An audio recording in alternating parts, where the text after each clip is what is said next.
Okay, 最初に first thing you should have in your portfolio is your preface, right?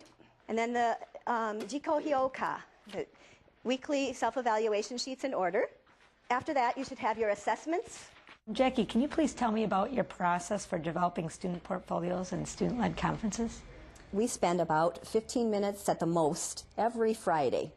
It's where the students take some time to reflect on their learning during the week. They tell me one thing that they've done really well this week and one thing that they're going to improve on the next week and how they're going to do that. So they set themselves a goal. I'll hand back a major assessment, and then they will write a reflection on that assessment. And that helps me decide where I'm going to have to add some more support for certain students or where I need full class give some more instruction on something. How do you feel the portfolio process differs from traditional assessment? You know, of course you get the grade and you look and go, okay, but when you have to go back and write something about that piece of work and about how you achieved that and think back on what your process was, I think that gives them better insight in how they did the performance initially, right. But you have to give them the time to reflect and think about their learning, which doesn't happen in many classes. No, and I think with the reflection, it makes you so aware of things that you don't even realize you're doing sometimes. Right.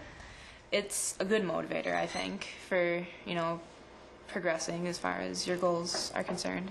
Even as a teacher, we reflect about our teaching, and right. And the more reflection that we do about our teaching, the better that we teach and the more consistent we are. Okay, that would be let's do well, okay? 頑張りましょう or 頑張ってくださいですね.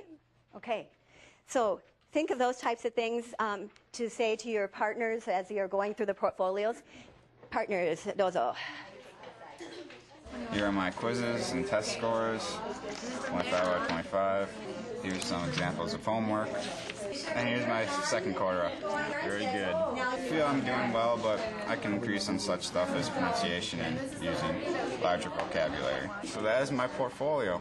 So we take time for peers. They sit in pairs, and one plays the role of the parent and the other is the student, and then they switch to give them a little confidence and also to remind them of the process. We want you to go through your portfolio with your parent, not just hand them the validation sheet and have them sign it, but really sit down with your parent and go through each part of it.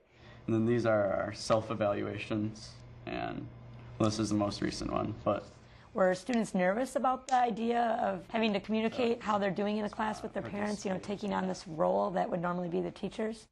I think it would be uncomfortable to have to say, Mom, I haven't done my homework this semester, right. But, here's my goal. I am going to start doing it because I'm going to have to see you in March. It seems like we get a lot more information from this type of conference. I mean, he goes a little bit more in depth what he covers. Yeah, it was just one of our presentations, and she likes to get one in of us presenting. So we learned a little bit more what he did and what was involved in each of the different projects. I had regularly have students actually teaching their parents how to write things, or explaining how the language worked. And putting the right verbs in the right place. Tenses. Tenses and sometimes even the right verbs.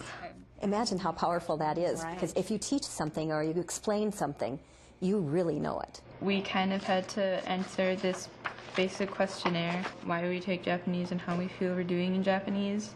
Her being able to go through a lot of the different aspects of learning in class, not just the written work, but where they're speaking with each other in class too. I think that's really interesting, and not to just have only a teacher's perspective as to how she's doing in class. It gives us a chance to tell our parents how we think we're doing, rather than having them talk to a teacher.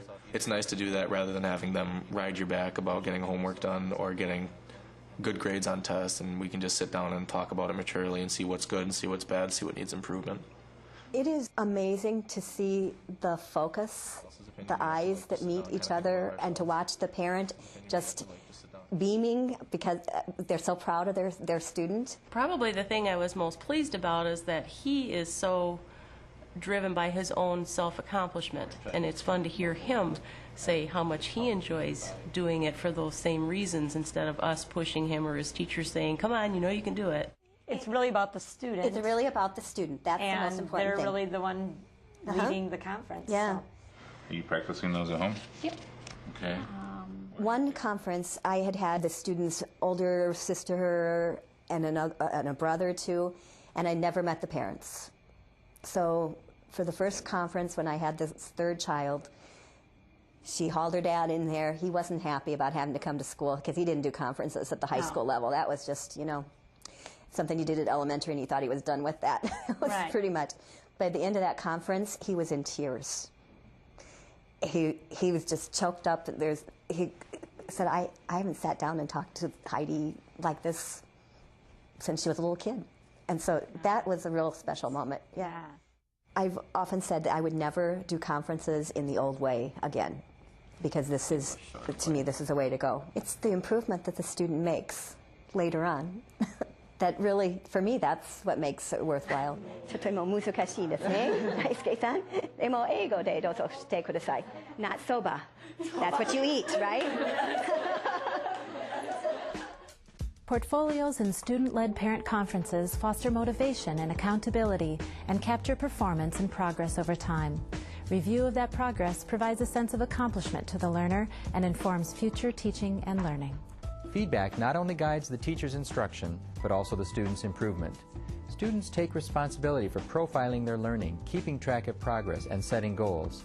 Taking personal responsibility is a critical 21st century skill.